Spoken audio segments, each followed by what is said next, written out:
Começa agora, programa independente, direto dos estúdios do Santa Cruz Online. Oferecimento Via Motos, acelerando com você. Ótica Cardeal, porque o mundo é para se ver melhor. Clínica Santa Ana, com diversas especialidades médicas e coletas de exames com alta precisão. Nacional Têxtil, a malha que você precisa com a qualidade que você quer. Porfírio Calçados e Espaço do Calçado. Mercadão, o supermercado da cidade. JCL Casa e Construção. Fácil de chegar, melhor para comprar.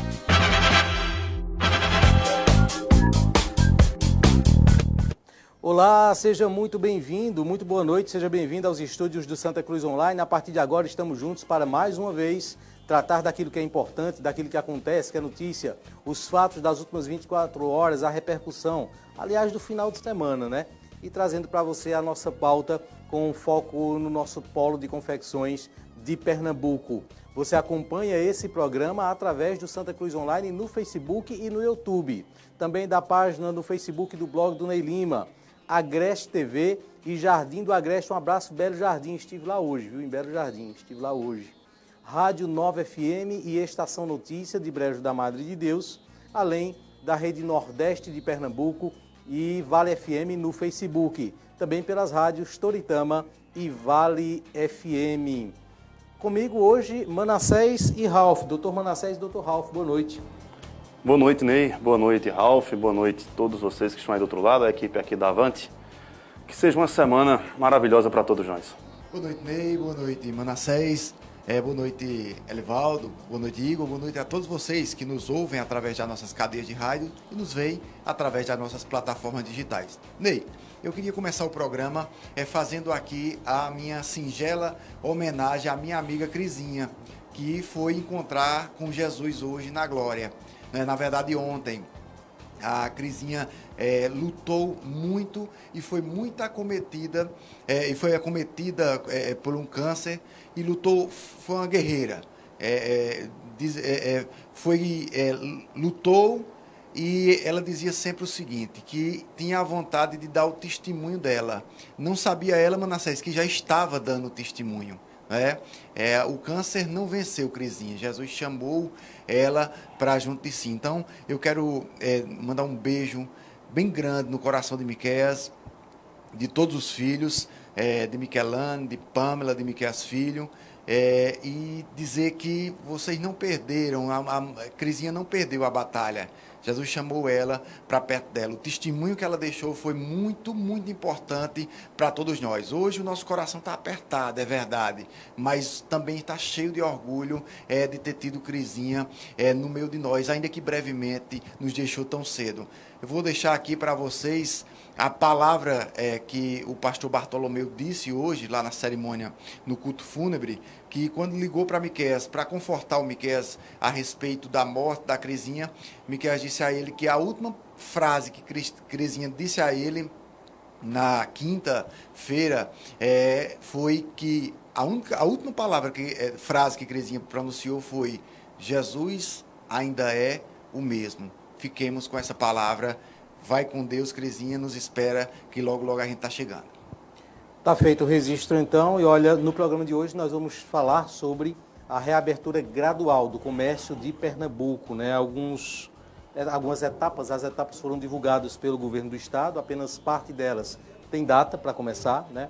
Frustrou inclusive parte dos empresários do comércio, né? O comércio ele não vai abrir agora, mas há uma escala aí para que isso aconteça. Então daqui a pouquinho a gente vai trazer esse conteúdo. Vamos também falar através do Skype com o presidente da CDL de Santa Cruz, Bruno Bezerra, para falar também a impressão dele, o que os comerciantes estão entendendo com base nesses anúncios feitos pelo governo. Vamos detalhar para você os anúncios para todas as cidades de Pernambuco feitos pelo governador do estado, pelo governo do estado, hoje à tarde. Então daqui a pouquinho a gente vai trazer esse conteúdo. Vamos ter também o secretário de Educação de Santa Cruz do Capibaribe, Joselito Pedro, falando conosco também sobre as aulas online que está acontecendo na rede municipal. Então daqui a pouquinho a gente traz também a participação do Joselito nesse programa. Estive em Belo Jardim, viu? E algo que eu achei interessante lá, as pessoas questionam muito o prefeito Hélio dos Terrenos. porque não tem tido aparições do prefeito nesse período de pandemia. Diz que não se vê entrevista, não se vê pronunciamento, nada. A cidade foi muito impactada pela Covid-19 e o prefeito, assim, o secretário fala, o secretário de saúde, mas o prefeito não é muito de estar aparecendo, não. É uma característica do Hélio dos Terrenos, todo mundo sabe disso. Ele não tem muita essência política, né, essa é a verdade, mas num momento como esse a cidade se sentiu meio sozinha mesmo em relação ao prefeito. Isso é um fato percebido lá, né? Inclusive o Hélio dos Terrenos não vai disputar a reeleição, né? Não tentará disputar a reeleição lá em Belo Jardim. Tá mal avaliado, né? Eu nunca vi um prefeito bem avaliado não concorrer à reeleição. Parece que é um sintoma do prefeito mal avaliado não concorrer à reeleição. Não conheço a realidade de Belo Jardim, mas das duas, uma. Se ele não estiver falando, mas estiver fazendo, tá de bom tamanho. Agora, se não estiver nem falando, nem fazendo, os números lá são estarrecedores. Não quer dizer que isso é por incompetência do prefeito Hélio, mas é melhor fazer do que falar num momento como esse, apesar de que a população precisa sim, de que seus representantes estejam em contato constante com ela. Isso é o problema, às vezes, do gestor, Ralf, que não é líder. Isso é um fato que, às vezes, você tem um técnico à frente. Foi um problema que quem sofreu no início foi o Paulo Câmara. Paulo Câmara era um técnico, era um auditor da Receita Estadual e foi alçado à condição de governador. Não tinha perfil de liderança e isso foi sendo construído com o tempo. A questão é que, às vezes, Ralf, Ney, ouvintes e espectadores, é que se dá no meio de uma crise como essa e aí você tem que mostrar, Ney, o seu poder de liderança. Tem que se colocar à frente, tem que falar, tem que animar as pessoas, tem que chamar a atenção, tem que dizer que é hora de parar, a hora de abrir, de prosseguir. E se esse não é um perfil, se é muitas vezes um líder introvertido, ou seja, é um gestor introvertido, isso gera realmente, às vezes, essa ausência. E fica uma lacuna de liderança, muitas vezes, no município, diante de um quadro, às vezes, de grave crise como esse. Isso, as avaliações, inclusive, lá é que dificilmente ele faz o sucessor, certo? Vai indicar o candidato à sessão, mas dificilmente faria. Até porque ele tem contra ele hoje os Sintras, tem Mendonça, tanto o Mendonça Filho quanto o João Mendonça. O João Mendonça está mais unido ali, se aproximou ali do Douglas Sintra e há essa união. O João Mendonça não é candidato porque está inelegível, vai indicar a esposa. Ela vai ser candidata a prefeita lá em Belo Jardim. E há quem diga que tem muitas chances, né, de vitória. As informações que a gente tem. Está algum problema na tela, Elivaldo? Se tiver, bota ali para Ralf e vira a câmera para mim. Pode virar, a gente resolve ao vivo aqui mesmo. Enquanto isso, Igor, pode virar ali a de Ralf para mim. Igor, vira ali para mim. Pronto. Pode virar para cá, certo? Eu vou continuando o programa enquanto a gente resolve ali o problema da outra câmera. Não tem problema não. O programa ao vivo é assim mesmo. Eu vou trazer aqui, Elivaldo aproxima aqui a imagem para mim agora, as informações relacionadas ao pronunciamento do governador. Pode dar um zoom aqui na câmera. Isso foi bom que os ouvintes agora tiveram uma perspectiva da distância que nós estamos aqui uns dos outros. Né? Exatamente. Uma câmera foi bem pode dar um zoom maior ainda, senão minha barriga vai ficar aparecendo, os botões aqui mas saltando. Aí o problema não é o zoom. Aí o problema não é o zoom, nem o distanciamento. É o distanciamento da câmera, sim. Tem um problema sério. Deu aqui, viu? Chegou? Pronto, a Amélia voltou a câmera agora, aí, nem precisava. Nem precisava, pode voltar tudo de novo agora, aí, do jeito que estava. Ah, caiu outro agora, foi? Pronto. É assim mesmo, vamos para o intervalo, 30 segundos, a gente volta readaptando tudo aqui e traz as informações, fica atento, certo, ao programa de hoje. Vamos desmiuçar aqui aquilo que vai abrir, que vai fechar. Aliás, que vai abrir não, que vai abrir o que vai permanecer fechado no comércio da sua cidade, certo? Porque esse foi um decreto divulgado hoje, ações divulgadas pelo governo de Pernambuco, um planejamento divulgado. A gente traz essa informação daqui a pouquinho. Antes, deixa eu fazer o seguinte, Ralf, já comprou o presente da namorada, não? Ainda não. Ainda não? Eu imaginei, né? Já tinha certeza que você não tinha comprado. Acho que eu estava esperando a promoção que o programa independente ia trazer. Conta aí para o nosso ouvinte. Pois é, a Porfírio Calçados lança uma nova campanha, tá certo? Inclusive ajudando você a escolher o presente da sua namorada ou do seu namorado, certo? Então, você pode entrar em contato através do WhatsApp, que os atendentes da Porfírio vão estar lá à sua disposição. E nós vamos lançar essa campanha agora. Confira no VT. Porfírio Calçados. Junho é o mês dos namorados. E como é bom recordar momentos especiais. Melhor ainda é dividir esses momentos com quem a gente ama. Afinal, como é bom estar com quem nos faz sorrir, brincar e se emocionar.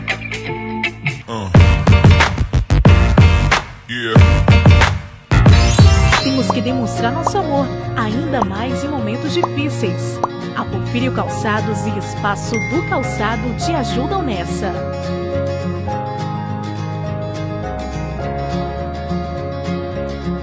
Acerte no presente, presenteie o seu amor. Entre em contato. Dividindo em 10 vezes no crediário ou com 75 dias para começar a pagar. Porfírio Calçados e Espaço do Calçado. Muito bem, agora sim, voltando agora, eu vou pedir para Igor ir aqui para o UTP para a gente trazer as informações relacionadas ao governo do Estado. E aí, enquanto a gente conversa com o Bruno Araújo, que é o presidente da CDL, que vai entrar comigo daqui a pouquinho, Bruno Bezerra, desculpa, Bruno, daqui a pouquinho a gente fala com ele, então, para tratar sobre isso. Olha, vamos trazer um pronunciamento feito pelo governador Paulo Câmara no final da manhã de hoje. Ele traz algumas informações sobre essa reabertura. Tem um pronunciamento aí do governador? Vamos lá, então. Amigas e amigos, nesta segunda-feira, 1º de junho, demos início à divulgação do nosso plano de convivência com a Covid-19, começando pelas atividades econômicas. Os dados da saúde mostram que a epidemia teve uma estabilização em Pernambuco, mas esta não é uma condição estática, obedece a uma dinâmica com muitas variáveis. Precisamos consolidar uma tendência, por isso não pode haver descuido. É por isso que não podemos abandonar o isolamento social. As medidas restritivas continuam em vigor e sair de casa só para atividades essenciais. Os resultados progressivos dependem disso. O cronograma da retomada pesou quais setores apresentam menor impacto sobre o risco de contágio, com perspectiva de um maior controle sobre essa possibilidade de transmissão. Na próxima segunda-feira, dia 8, vamos liberar a construção civil e o comércio atacadista para voltar a operar em todo o Estado. A cada semana, o comportamento da epidemia será avaliado com critérios técnicos e sanitários e novos setores podem ser liberados a partir dos dados deste monitoramento. Vale ressaltar que, caso tenhamos uma nova onda da epidemia ou mesmo um recuo nesta estabilização, podemos voltar a adotar medidas restritivas mais rígidas, além das que continuam vigentes, com previsão de flexibilidade gradativa. Esse é um momento de muita responsabilidade para todos nós. Sair de casa sem necessidade pode causar retrocessos, comprometendo este novo estágio iniciado, sob a ameaça de colocar a perder todo o sacrifício feito até agora. Usar máscaras de proteção e reforçar os hábitos de higiene precisam fazer parte do nosso cotidiano. Vamos seguir juntos para dar mais um passo firme na superação desta fase de um desafio que exige a participação de todos. Muito obrigado. Muito bem, acompanhamos então o pronunciamento do governador Paulo Câmara e o plano de reabertura, né, que foi divulgado agora há pouco, né, o governador trouxe essas informações, a gente vai adiantar para você. Tem como jogar aquela tela aqui já, Elivaldo? Para as pessoas que estão acompanhando a gente através da live entenderem quais serão essas etapas, certo? São 4 etapas de reabertura que foi divulgado hoje pelo governo. Você que acompanha pelo rádio, eu vou ler para você. Daqui a pouco o Bruno Bezerra vai comentar conosco sobre isso, mas o resumo do cronograma de flexibilização dessas atividades econômicas. Atenção a esse quadro, certo? Dia 1º de junho, que foi ontem, antes de ontem, fica permitida, a partir de agora, então, a reabertura de lojas de material de construção. E o comércio não essencial deve permanecer funcionando com entregas, com delivery. Não vai poder reabrir agora, nesse momento. Loja de material de construção deve seguir alguns protocolos, como, por exemplo, a redução na quantidade de pessoas dentro da loja. Tem que funcionar ali com 50% e outras exigências, outras reduções.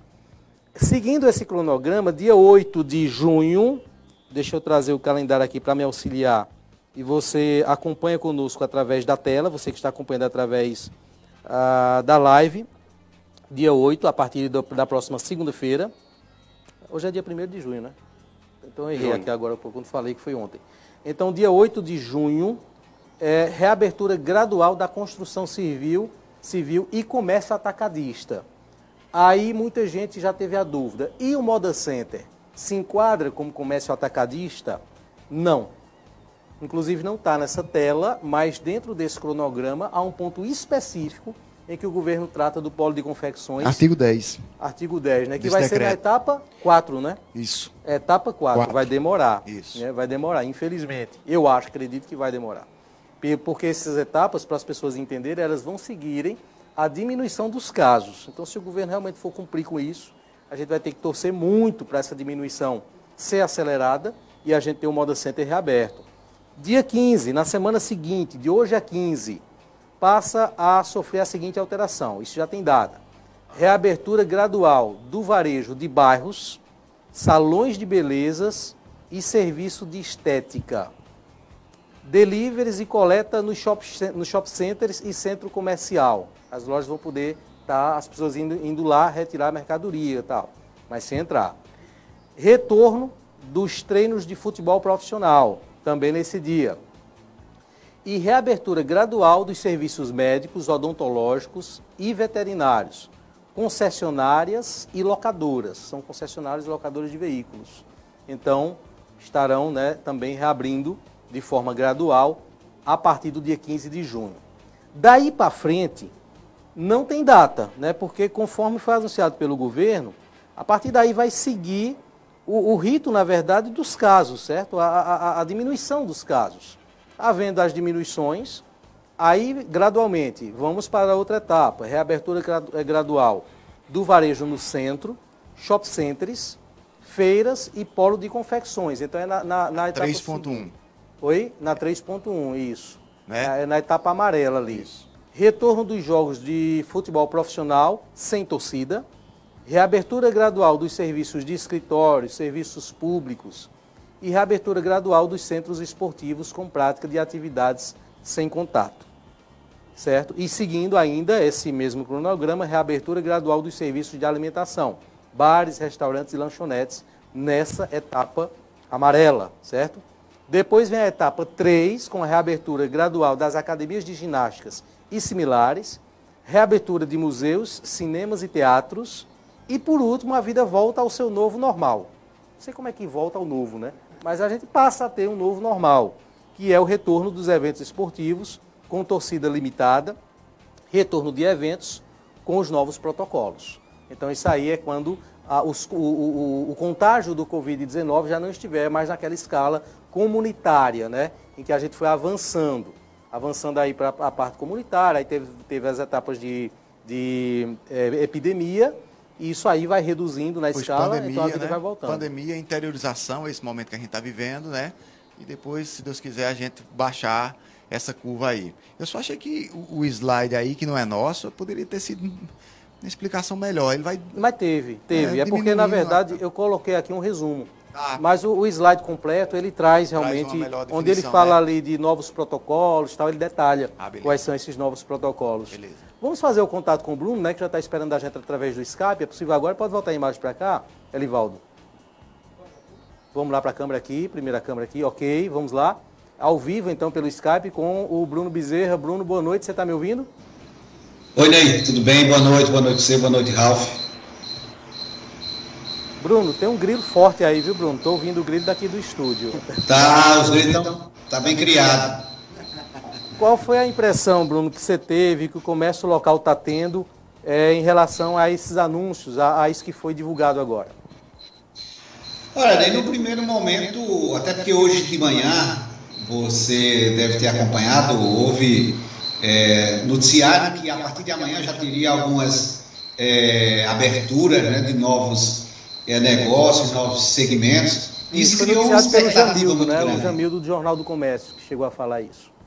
Exato, no bloco do Jamildo, e criou-se uma expectativa muito grande. Até quem lê essa matéria dava a entender que iria voltar tudo ao normal a partir de amanhã. E a gente viu que não foi bem assim. Então criou uma expectativa e depois isso aí se torna uma espécie de frustração. Mas a gente sabe também que isso não pode ser uma abertura brusca. Ela precisava ser gradual. O que eu vejo é que o grande ponto positivo é que agora a gente tem um plano. Porque até então não existia plano.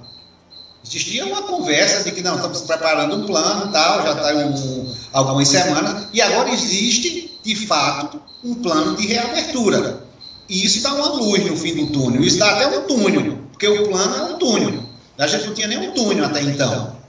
Era muita conversa, muita promessa, não. Agora a gente tem um plano, que ele, é bem verdade, que até dia 15 ele estabelece algumas questões que ficam muito claras. A partir daí, você já não tem tanta certeza, porque essas datas, novas datas, elas estarão atreladas à questão de contágio, né, a questão de saúde, propriamente dita, e aí isso reforça a importância do distanciamento, do uso de máscaras, de todo esse aparato de protocolo de saúde, para a gente não ter um retrocesso, o que pode ser uma retomada em 3, 4 semanas, não se transformar em 3, 4 meses. Então a gente não pode afrouxar em função disso. Mas o grande fato positivo é que a gente tem um plano. Outro ponto muito positivo, que antigamente a gente não se via, é que você vê o polo de confecção sendo tratado com a sua devida importância, tendo protocolos específicos, tendo uma classificação específica, como você bem colocou aqui. Ele não está sendo colocado como mais um polo de atacado ou mais um shopping center. Não, ele é o polo de confecção.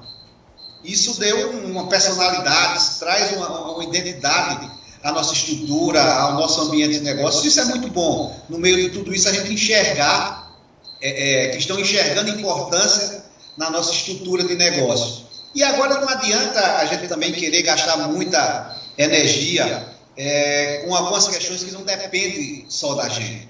A gente precisa agora fazer a nossa parte, o que nos cabe aí para voltar respeitando esse cronograma, fazendo o possível para que ele seja cumprido e que ele seja antecipado.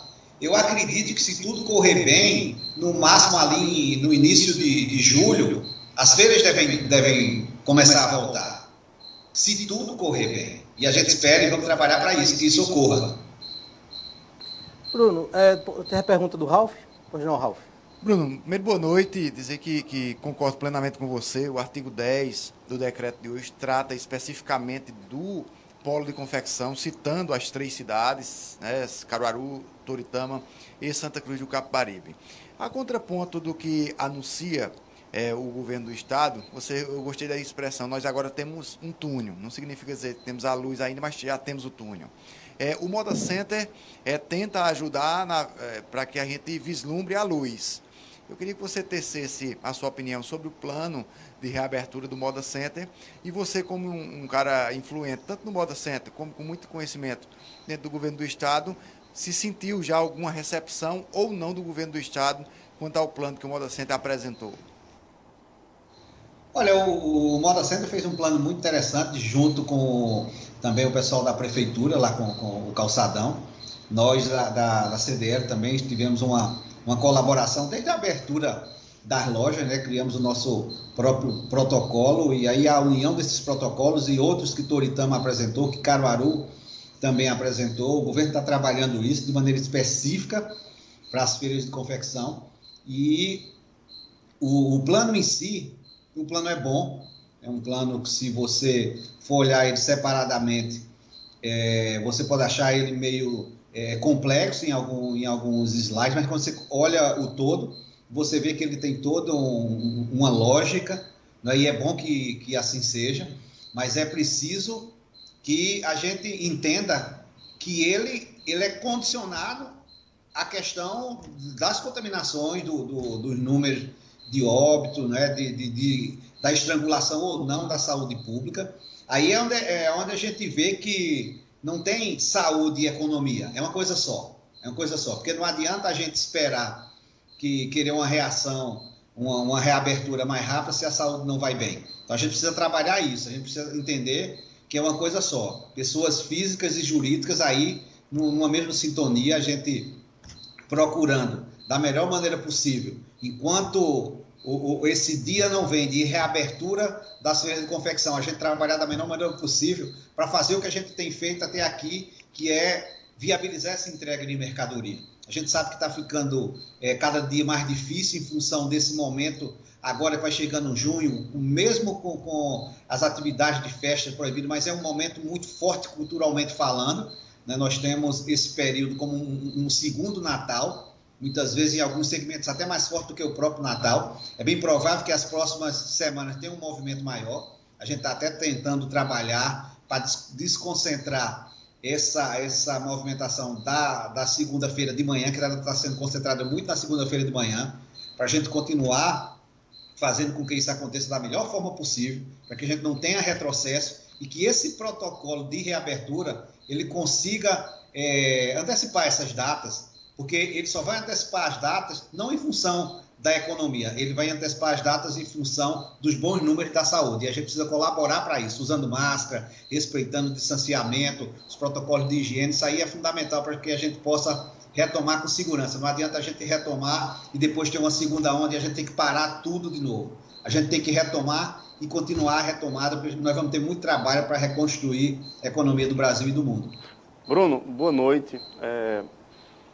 A respeito do que você está colocando, quem está falando é Manassés, não sei se você está vendo aí, mas a respeito do que você está colocando, eu compreendo esse lado, digamos assim, positivo, mas, por outro lado, eu também entendo que você representa e fala por uma classe de empresários que tem uma estrutura para, se o comércio continuar fechado um mês, mais 2 meses, vocês têm como se manter.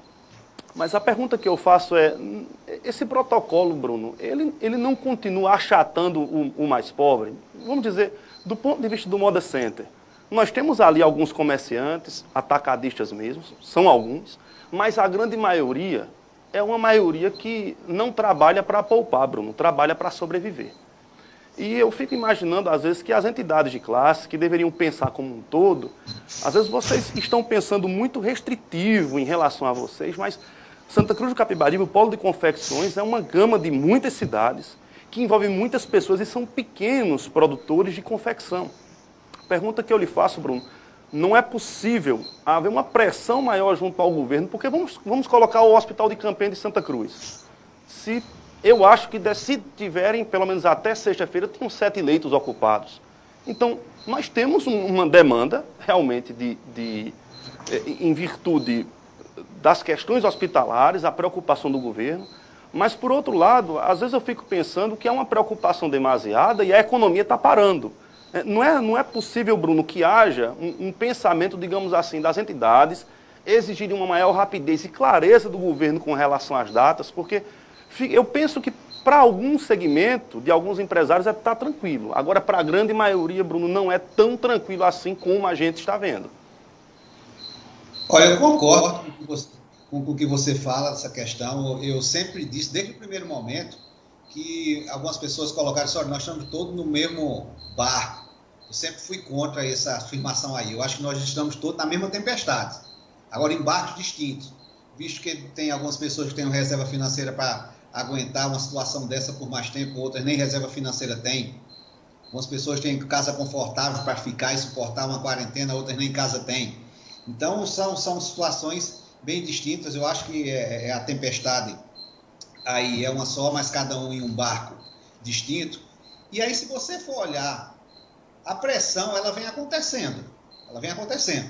Não podemos ir além do que algumas questões legais, que aí você entende muito mais do que eu. A gente tem que estar aqui para respeitar os decretos, infelizmente, ou felizmente, não é que a coisa funciona dessa forma, e a gente precisa estar levando ideias, buscando soluções e, sobretudo, fazendo o que cabe a gente, dentro do que a nossa ação, a nossa atitude, ela pode mudar a realidade, que é o que a gente vem focando nossos esforços e nossas energias em quê? Na questão das entregas de mercadoria. E aí, se você for olhar, desde que começou até hoje, segunda-feira, ela só vem crescendo. E ela só vem crescendo por quê? Porque são mais pessoas vindo pegar mercadoria e, consequentemente, mais pessoas entregando.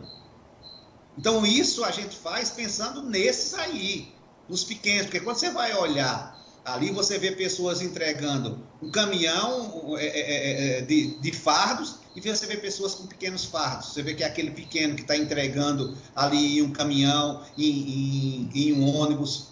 Você vê, hoje eu passei lá e tinha uma pessoa com, acho que uns 5, 6 pacotes. Cada pacote são pequenas vendas que são feitas, visualmente são pequenos produtores, a imensa maioria, né, outros espalhados pela cidade. O que é que a gente pode fazer, de fato, para mudar, impactar positivamente essas pessoas, é a gente melhorar essa estrutura. E aí a gente tem unido esforços com polícia militar, com polícia civil, com guarda municipal, com ASCAP, com o próprio Moda Center, com a prefeitura. E aí tem tentado ter esse esforço para que esse negócio, essa estrutura econômica, ela continue acontecendo.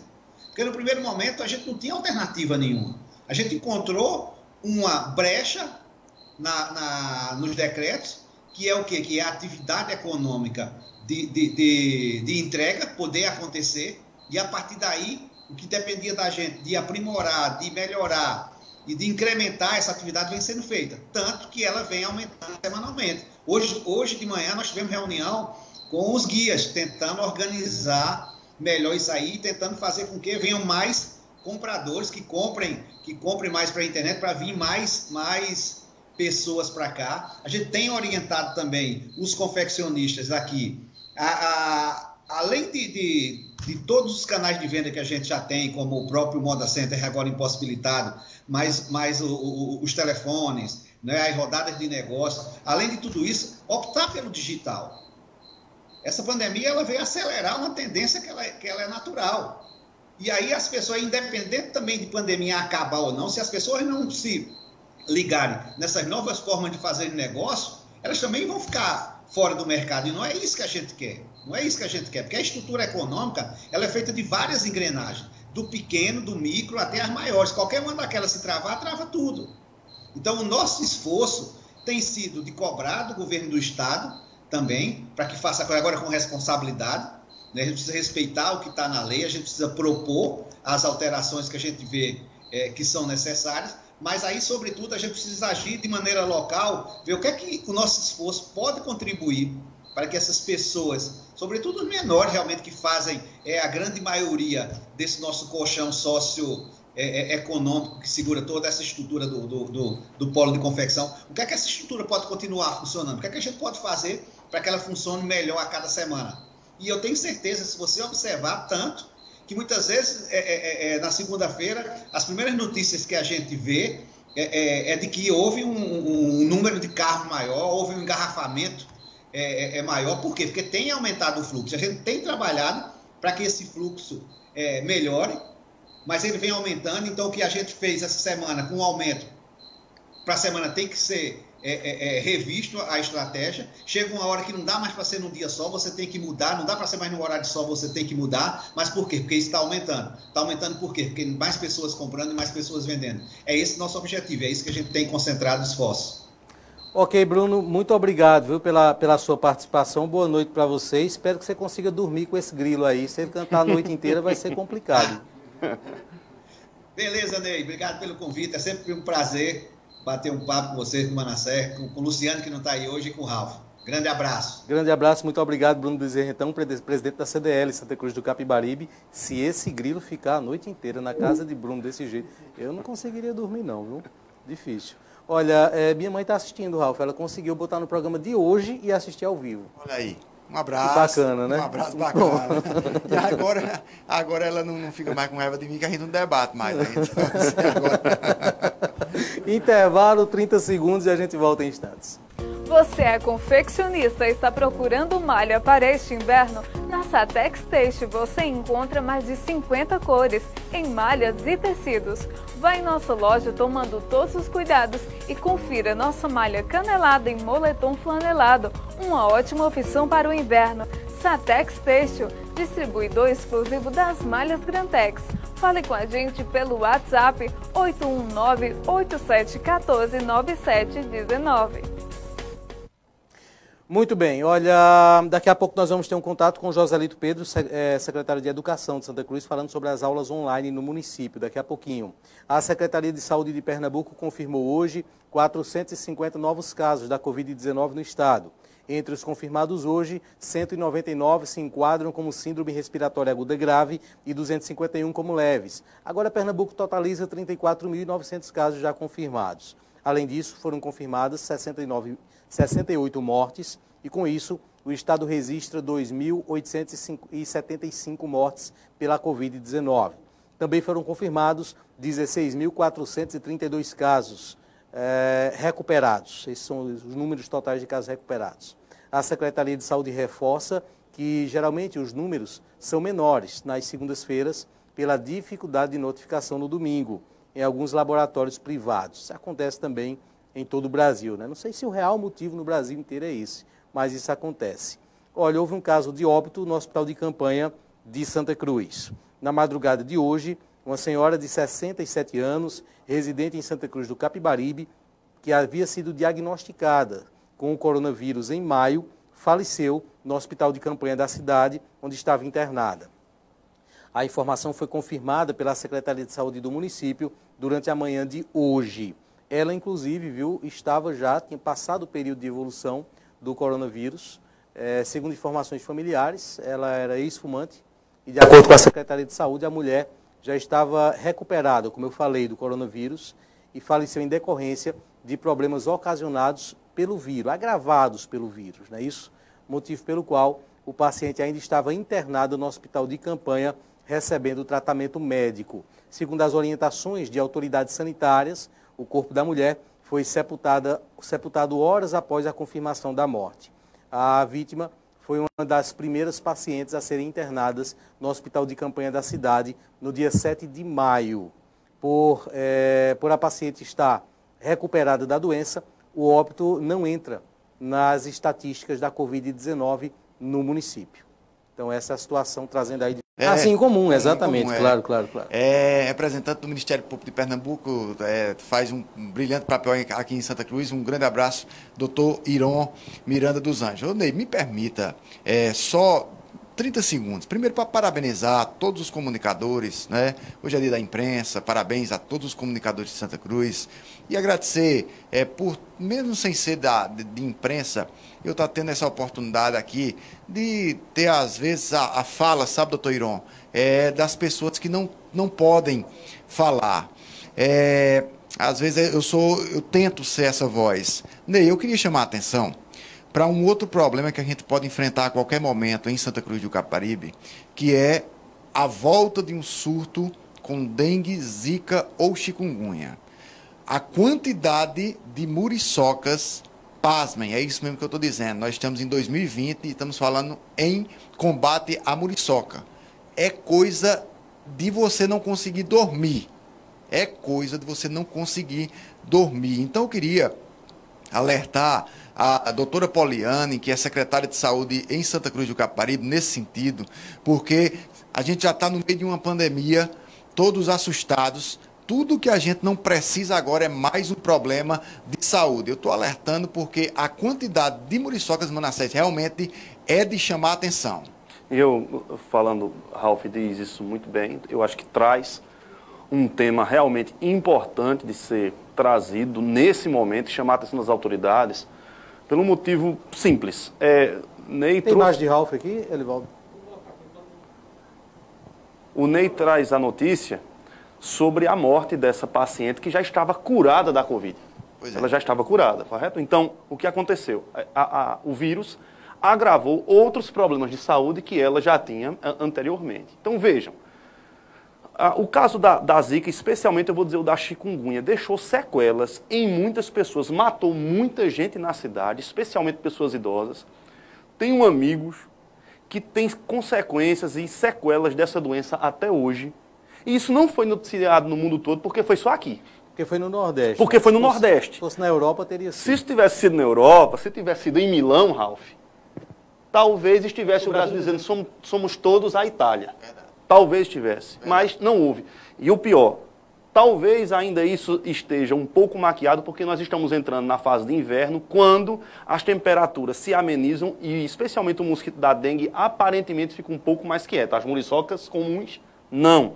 E estão aí para tirar o sono. Agora, quando as temperaturas aumentarem novamente, ou se esse inverno não for tão frio, o que Ralph trouxe realmente faz sentido e nós podemos ter mais uma vez um problema sério como esse e as consequências são terríveis, porque ali não teve hospital de campo. É interessante, né? Eu lembro que naquela época eu morava em Vitória, eu vi as fotos, Ney, e ouvintes, eu vi as fotos das pessoas na frente do hospital, aqui na 29 de dezembro. Espero, como bem disse Ralph, que as autoridades sanitárias desse município tomem providência. Não é possível, como disse Ralph, 2020 ainda a gente esteja falando sobre muriçoca em Santa Cruz do Capibaribe. Ali foi uma onda que veio de surpresa, né? Por falar em muriçoca, eu estou vendo algumas ações do Fumacê na cidade, certo? Estou vendo, mas não são suficientes, não. A situação está difícil, né? Eu tenho certeza que, nesse momento, o objeto mais utilizado na cidade, à exceção do celular para assistir a gente, né? E da TV, está sendo as raquetes, né? Eu tenho 2 raquetes, tenho 2. Tem hora que uma só não dá conta. Mas não é você joga tênis no saibro com elas não, né? Não, é aquela de... quer ver bom é o cheiro, né? Quando tem um odor interessante. Bom, vamos agora, são 7h42. Posso trazer um intervalo, em seguida, Joselito? Posso? Vamos trazer um intervalo rápido, em seguida a gente faz uma conexão com o secretário de Educação do município de Santa Cruz. Atenção, dona de casa! Atenção, você chefe de família! Os Meninos do Gás estão com uma super promoção. Botijão de gás por apenas R$ 65,00. É isso mesmo que você ouviu. Botijão de gás por apenas R$ 65,00. Mas atenção, hein? Este valor só é válido para pagamento em dinheiro. Precisou de gás? Já sabe onde comprar. Com o menor preço de toda a região, Meninos do Gás. Pedido pelo nosso WhatsApp 982720800. Muito bem, de volta então, vamos agora fazer uma conexão com o secretário de Educação, Joselito Pedro. Joselito, boa noite, você está me ouvindo? Boa noite, Ney, estou ouvindo sim. Como é que está meu som aí para vocês? Tá ótimo, Joselito, tá chegando, a impressão minha, tem um grilo lá onde ele está também. Não, tem não. Tem aqui não. Tem é o de Bruno ainda, que está na minha cabeça. Provavelmente.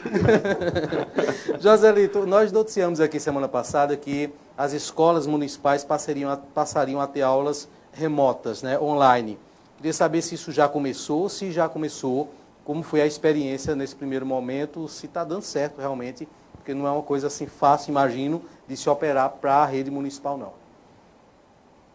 Boa noite, Ney. É um prazer enorme estar aqui no seu programa, né? Audiência espetacular sempre, eu tenho acompanhado e já parabenizo você aí e toda a sua equipe por esse projeto que com certeza já deu certo. Quero abraçar aí os amigos Manassés, forte abraço. E o amigo Ralph, já estivemos hoje, conversamos bastante, não é, sobre alguns assuntos importantes aí, mas é um prazer enorme estar aqui, Ney, para falar desse projeto Educação Conectada, que foi lançado hoje, não é, nas escolas da rede pública municipal aqui de Santa Cruz do Capibaribe, e eu estou muito feliz. Como você bem disse, não é um projeto que é fácil não foi fácil de desenvolver, não é fácil, não está sendo fácil de ser aplicado, mas eu considero, já no final desse primeiro dia, numa conversa que tive com os gestores da rede pública municipal de ensino, que nós começamos bem, começamos atingindo um número de alunos muito maior do que nós imaginávamos, porque nós sabíamos da dificuldade para atingirmos 100% dos alunos. Isso não tem sido possível, nem na rede pública, nem na rede particular de ensino, como você bem sabe, porque é tudo novo, apesar de que a gente já devia estar familiarizado com essa questão da tecnologia, mas a gente viu que não era bem assim. E quando eu falo da gente, eu incluo os professores, as escolas. Imagina como é isso para os pais e para os alunos em casa. Mas o saldo foi muito positivo nesse primeiro dia, nesse 1 de junho, graças a Deus. Joselito, como é que vai ficar a grade curricular? Não, na verdade, o cumprimento de horas, né? As escolas precisam cumprir determinadas horas, aulas, até o final do ano. Vai haver mudança? E se não houver mudança, vai dar para cumprir isso?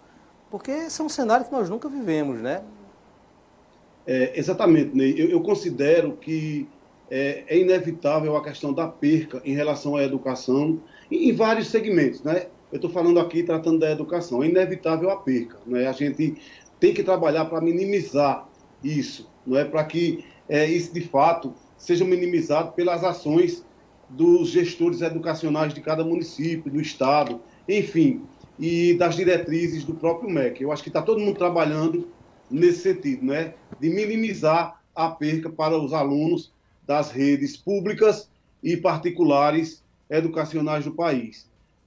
Nós tínhamos aí, já existe uma flexibilização por parte do MEC, do Ministério da Educação, em relação aos dias letivos. Não é? Já não se trabalha mais com a possibilidade de se cumprir os 200 dias. Já se fala aí em 180 dias. Porém, entretanto, não foi flexibilizado ainda a questão das 800 horas aulas. Então, a gente vai ter que, em menos dias, trabalhar os conteúdos programados para cada série. Então, não é um trabalho fácil, não está sendo fácil, até porque não se tem ainda nada legalmente definido, não é, pelo Ministério da Educação, nem pelas secretarias estaduais, está todo mundo meio perdido ainda.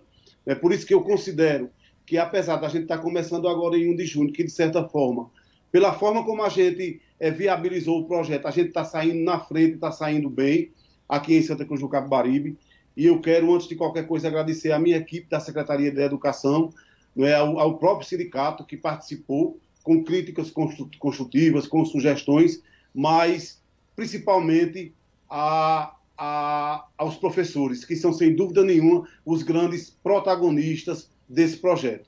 É claro que eu preciso evidenciar também aqui todo o esforço, não é, e cobranças do prefeito Edson Vieira para que esse projeto acontecesse aqui em nossa cidade. Joselito, amigo, boa noite mais uma vez. A minha indagação é a respeito da merenda, Joselito.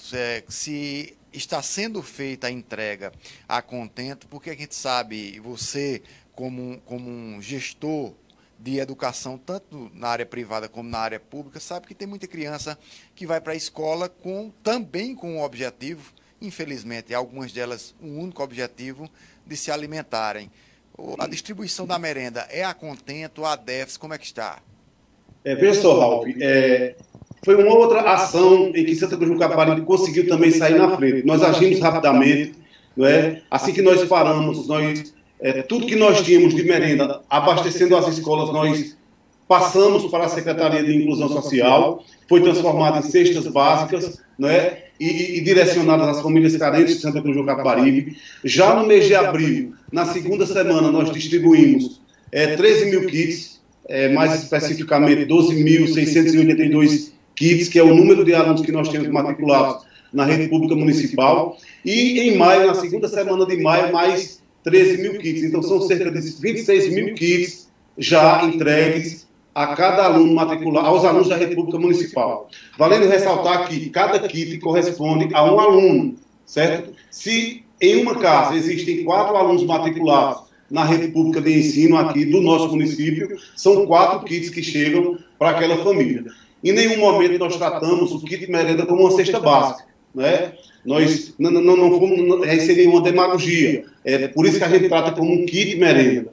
O valor que veio para a merenda, ele gira em torno de R$ 8,00 por aluno, para 20 refeições, né, durante o mês. Então, se a gente fosse fazer, de fato, uma cesta básica, um kit de merenda com R$ 8,00, isso aí corresponderia a 1 quilo de feijão, mais ou menos. Então, a Prefeitura trabalhou um kit de merenda em torno de R$ 25,00, não é? Porque veio em média 110, 120, nesses 2 últimos meses veio em torno de 140 mil para ser gasto com merenda escolar, e esses kits, né, teve um investimento da Prefeitura de R$ 270 mil, R$ 260 mil.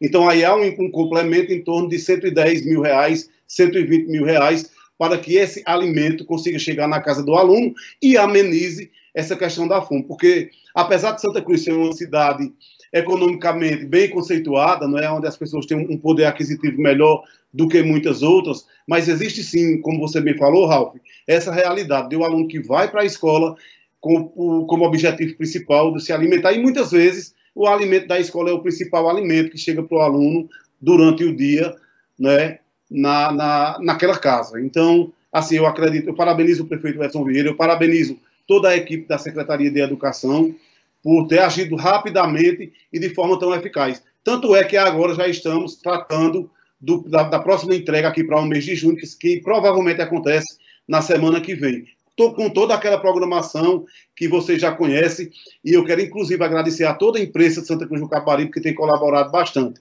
E os que têm chegado em casa sim. Né? Nós atingimos 96% dos alunos no mês de abril e conseguimos atingir 92%, 93% dos alunos no mês de maio.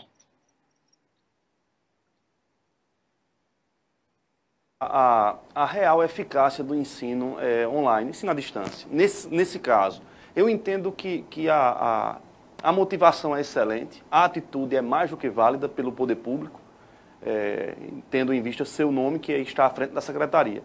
Mas eu faço essa pergunta porque, nessa crise, muitas pessoas cortaram a sua assinatura de internet para direcionar o dinheiro para aquilo que é básico: feijão, arroz, farinha e carne. Exato. Ovo.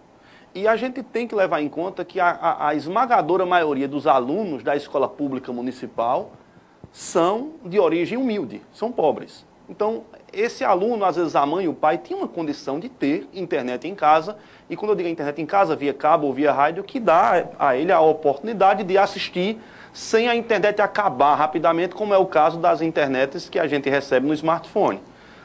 Diante de um quadro como esse, em que a grande maioria está fazendo cortes no orçamento doméstico e vai justamente, às vezes, na internet e não tem acesso, como é que a Secretaria da Educação vai medir realmente que o programa tem uma eficácia plena para a maioria dos alunos estarem realmente conectados? Veja só, Manassés, é pertinente demais a sua pergunta. Eu até agradeço por ela, porque é uma oportunidade que eu tenho para esclarecer, né, as pessoas.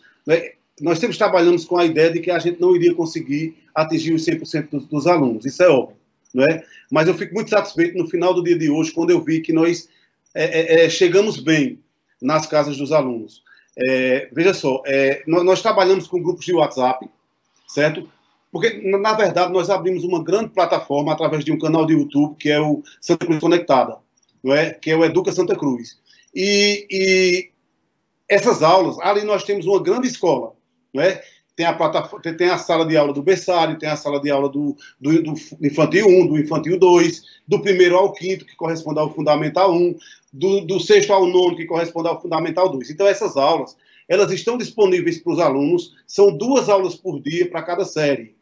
Então, o aluno ele tem essas aulas disponíveis a semana inteira, então ele vai escolher o seu horário de assistir.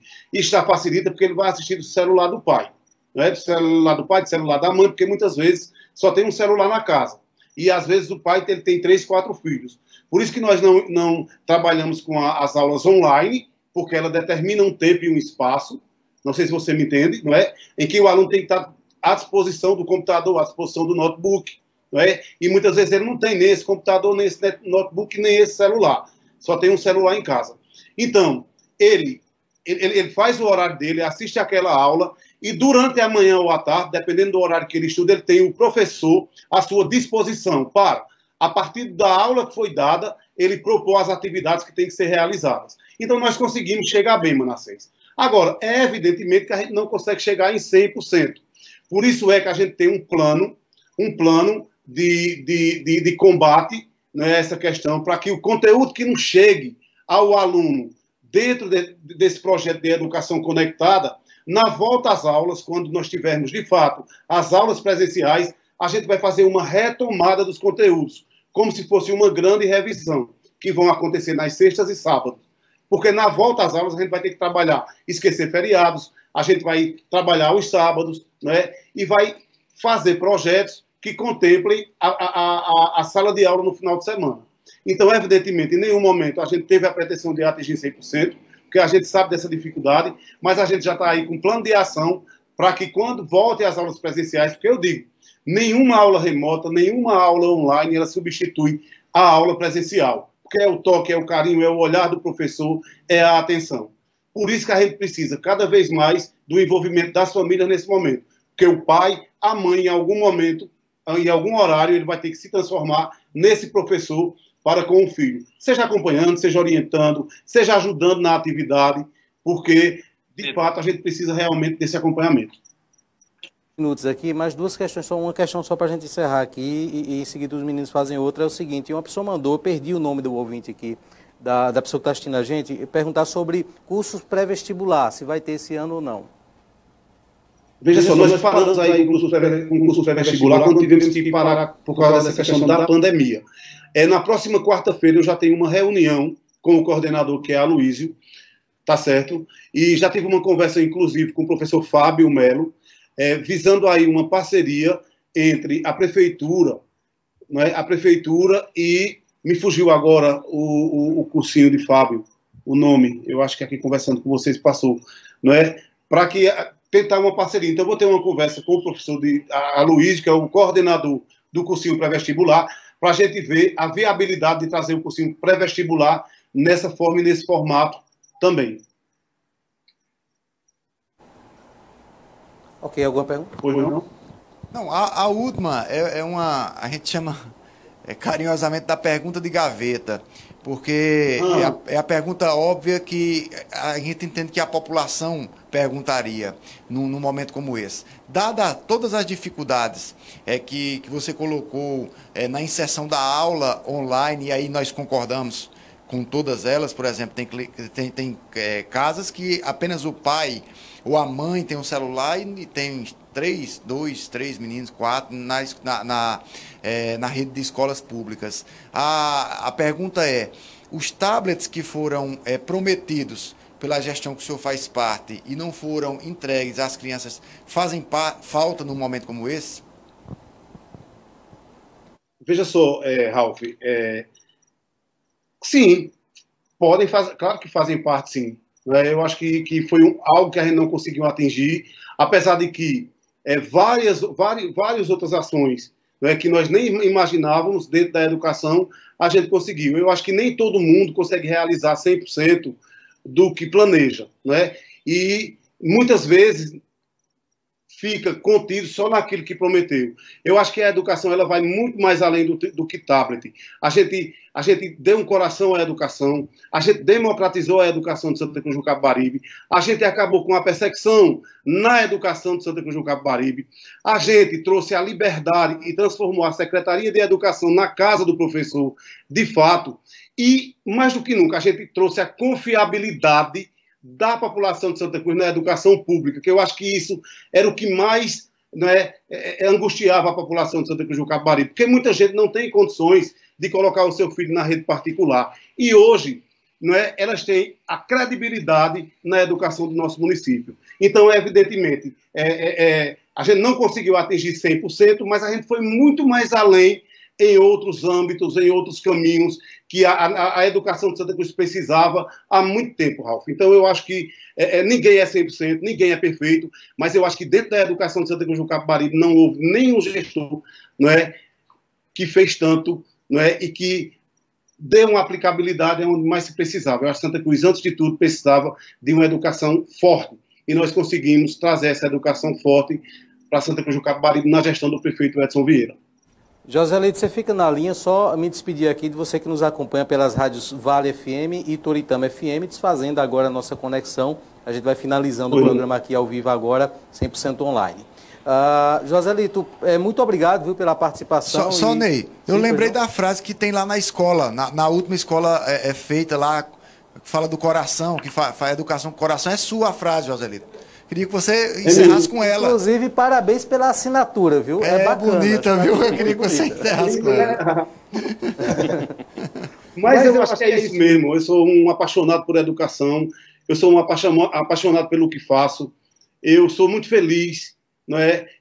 Hoje, eu digo a você, eu me emocionei muito quando eu pude ver alguns alunos registrando nos stories, os pais mandando para mim, não sei como eles conseguiram minha marcação aí no Instagram, e eu me emocionei. E eu vou contar um fato que aconteceu de verdade. Eu abracei minha filha mais nova, Maria Eduarda, e eu chorei de emoção, e de verdade, porque sempre que eu postava alguma coisa das aulas da dinâmica, das aulas conectadas, e tem uma cobrança diferenciada pelo fato de eu ser um diretor de escola particular. Muita gente dizia, mas Joselito vai querer fazer o quê pela educação pública se ele tem a educação particular? Antes de tudo, eu sou um cidadão preocupado com a educação de uma forma democrática. Eu acho que a educação ela tem que chegar, e eu sou um filho da escola pública. E hoje eu me emocionei muito porque faltava algo todos os dias quando eu postava alguma coisa propagando as atividades da Escola Dinâmica nesse momento de pandemia. E hoje, junto com o trabalho de equipe, junto com... por causa desse apoio que o prefeito Edson Vieira me deu, eu pensei, de fato, essa educação foi uma missão. Né? A Secretaria de Educação foi uma missão, foi um aprendizado na minha vida. E eu estou muito feliz e muito realizado. Eu acho que Edson Vieira me deu um grande presente quando me colocou secretário de Educação, porque ele me fez, né, transformar muitos sonhos em realidade dentro da Secretaria de Educação. Coisas que em outros tempos a gente lutava, né, e achava que era impossível de acontecer. E nós conseguimos transformar aqueles sonhos, né, de Joselito, professor, em realidade. Então, eu sou muito grato, sou muito feliz, eu amo o que faço, e eu quero agradecer muito, muito à equipe de gestores da Rede Municipal de Ensino e à minha equipe de gestão pedagógica da Secretaria de Educação, mas principalmente, né, eu volto a enfatizar aos professores da Rede Pública Municipal de Ensino que compraram a ideia e que estão dando show. As aulas remotas da Rede Pública Municipal, elas não deixam a desejar a nenhuma escola particular de Santa Cruz do Capibaribe. E eu digo isso com muito orgulho. Primeiro, como cidadão, como pai de família, como empresário, mas principalmente como professor. Para a gente fechar agora a última pergunta mesmo, você falou aí da paixão que você tem pelo cargo, né, pela pasta, não pelo cargo, mas pela pasta da educação, na verdade. Você fica nela até dezembro ou tem possibilidade de você sair antes? Eu acredito que eu estou me afastando aí. Eu estou com outros projetos. Em breve, Santa Cruz do Capibaribe vai saber direitinho, de forma oficial, mas eu estou me afastando um pouco agora nesse momento. Estou conversando com o prefeito, estou conversando com a minha família também, estou conversando com os amigos, e a gente vai vir com novidades por aí, muito em breve. Joselito, agora o fato de você estar se afastando agora tem a ver com a eleição, né? Está no limite aí para cargo de chefia, como é o seu caso, executivo. Talvez não, tem a ver com novos projetos. Como eu disse a você, eu estou conversando com a família, eu estou conversando com os amigos, e a gente vem aí com algumas novidades, mas pode ser que não também, pode ser que sim também. Então só me tira uma dúvida, porque eu não entendo de lei. Vamos trabalhar com suposições. Para ser candidato a vereador, o pessoal já teve que se desincompatibilizar antes, né? Foi o caso do doutor Nanal, por exemplo. Em abril. É abril, né, o prazo? Isso. Para majoritária, aí o prazo é até junho, né? Para coordenar outra campanha também. Não precisa não. Para começar também. Para coordenar não precisa não. Eu tenho uma história aí de coordenar campanhas, de mobilizar as pessoas, que pode ser isso também. Olha aí. Joselito, mas quando você fala assim, vou conversar com o prefeito, estou conversando com amigos, conversando com minha família, Joselito, não é só para coordenar uma campanha. Ninguém conversa com todo mundo assim, para coordenar uma campanha. O prefeito é meu amigo. Quando eu digo que eu estou conversando com amigos, o prefeito já está no meio. Né? E a minha família, eu divido tudo que eu vou fazer na minha vida, eu sempre converso com ela e a gente vai ver aí. Mas ainda não tem nada certo, não é? A gente está pensando. E pode ser que sim, pode ser que não, Ney. Pode ser que sim, pode ser que não. De qualquer forma, boa sorte, tá certo, no novo projeto que você vai ter, né? Coincidentemente agora em junho. Boa sorte para o novo secretário que deve ficar no seu lugar, tá certo? E espero que assim que você realmente tiver a definição, que eu acredito que como tudo é feito no coração, né, Ralf? É verdade. Já tem, é verdade. Já tem, mas quando essa definição que está no coração puder ser externada, esteja convidado a estar aqui no nosso programa novamente. Sempre, será um prazer, eu estou sempre à disposição de vocês. Muito obrigado aí por essa janela aberta, essa porta aberta aí para a gente divulgar esse trabalho. E eu quero finalizar, não sei se vocês têm mais alguma pergunta, mas eu quero finalizar chamando as famílias.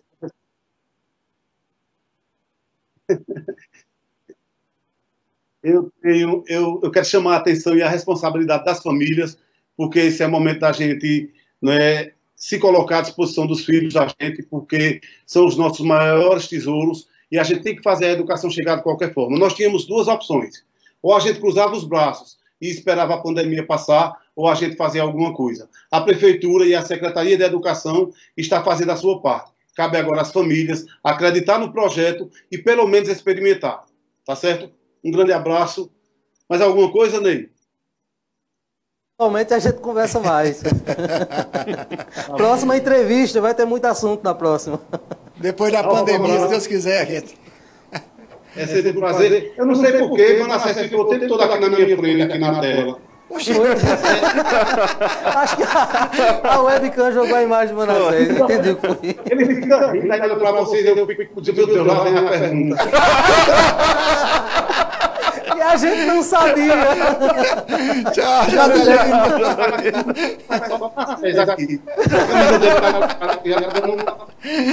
Também que não ouviu os fuxicos. Obrigado, Joselito. Tivemos então a participação do secretário de Educação, Joselito, trazendo aí uma novidade, né? Vai se desincompatibilizar do cargo nos próximos dias, então, dentro do prazo, para ser bem claro, para quem quer ser candidato na majoritária. O legislativo, o prazo foi em abril, né? Majoritária até agora junho, então já deixou nas entrelinhas que realmente deve sair do cargo de secretário de saúde para ser candidato. É possível que a novela vai se repetir? Eu vou ser bem claro aqui. Sai a novela dos Taboquinhas agora entrar também dentro do Eu vou ser bem claro aqui pelo compromisso que nós temos com os nossos ouvintes, certo? Nós não temos nenhuma informação concreta, seria leviano se a gente falasse aqui que há alguma informação concreta, volto a dizer, de possibilidade de revés, de mudança, em que o Dida Dinan não venha a ser candidato a prefeito nessas eleições. Mas há muito buchicho de bastidor, estou sendo bem claro, há muito buchicho de bastidor de que setores do grupo do governo não estariam satisfeitos com o desempenho do Dida Dinan já nesse primeiro momento. Apesar que o fato de descompatibilizar pode ser para que ele seja candidato a vice-prefeito também, né? Candidato a vice, na chapa de composição ali com o Dida Dinan. Mas, volto a dizer, essa informação de que há sim e outra, né? Nós conversamos escondida sexta-feira, né? Que ele poderia ser o vice dele também, né? A gente conversou também sobre isso com o Dida na sexta-feira passada. Pois é, então, para vice, né? Essa é a possibilidade mais hoje sensata, posso dizer assim, mas jornalisticamente eu também não afasto a possibilidade de nenhuma mudança política, tudo pode acontecer, né? E vai a depender muito, né, de como estará aí o grupo do prefeito Edson Vieira e o próprio prefeito Edson Vieira durante as próximas semanas, né? Mas esse fato da desincompatibilização do Joselito é novo, né? Confirmada por ele aí durante essa entrevista. 8h08, o grilo do Bruno Bezerra ficou ecoando no meu ouvido até agora. Eu estava com a impressão que ele estava na entrevista. Tinha um grilo. Não tinha não, cara. Tinha no apartamento de Joselito, tinha um grilo. A não ser a distância da casa de Joselito para a casa de Bruno, pode ser o mesmo grilo. Joselito mora no 12º andar, 13º andar. Mas estava muito alto, Ralf. De repente, dependendo da distância da casa, pode ser o mesmo grilo. Foi no apartamento vizinho. A você que nos acompanhou, então, nosso muito obrigado, nosso boa noite. Estaremos de volta amanhã no mesmo horário. Até mais, Ralf. Até mais, Manassés. Até amanhã. Boa noite a todos. Até mais. Boa noite a todos. Programa Independente, direto dos estúdios do Santa Cruz Online. Oferecimento Via Motos, acelerando com você. Ótica Cardial, porque o mundo é para se ver melhor. Clínica Santa Ana, com diversas especialidades médicas e coletas de exames com alta precisão. Nacional Têxtil, a malha que você precisa com a qualidade que você quer. Porfírio Calçados e Espaço do Calçado. Mercadão, o supermercado da cidade. JCL Casa e Construção, fácil de chegar, melhor para comprar.